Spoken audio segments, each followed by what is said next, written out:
जयनारायण मिश्र से तांकर देह खराब तो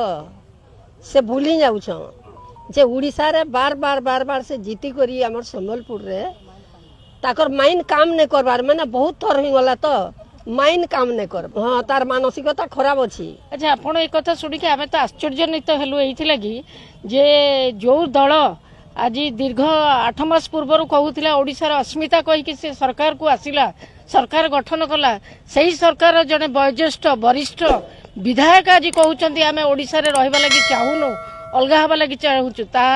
अत्यंत निंदनीय एवं दुर्भाग्यजनक। ओडिशावासी आमर ओडिशा पई सब बेले सब स्थान रे निजको गर्वित मन करिचु तेणु आमे केबे चाहिबुनी आमर ओडिशा भाग हो। आ द्वितीय कथा हला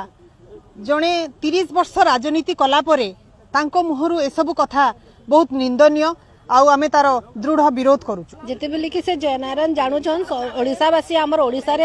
रे रही करी जोडी ओडिशावासी को निंदा करूछन से निजको गुडे भाबी नै पारबा से ओडिसा भितर से भी अछन। हमर एमएलए जयनारायण मिश्रकर मंतव्य रे बहुत मर्माहत दुखी मु बहुत से बोधे तांकर मानसिकता दृढ़ माने किछि आउ काम करूनी बोधे सेति पई से एपरि कहउचंती से निजे केउ अंचलर प्रथमे से निजको निजे कहंतु कहा पई से एमएलए हेले आज से निजे हमर अखंड ओडिसा को भाग कथा उठाउछंती जेमिति गोटे मार शरीर रु अन्य अलगा करदेबा कहार हाथ गोड़ा को अलगा करबा कथा कहउचंती यह बहुत घोर निंदनीय। अस्मिता नारी जहाँ कहउचंती बीजेपी वाले ना सेटा संपूर्ण माने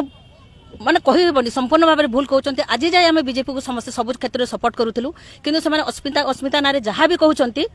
से आपण मैंने समस्ते जानुंट।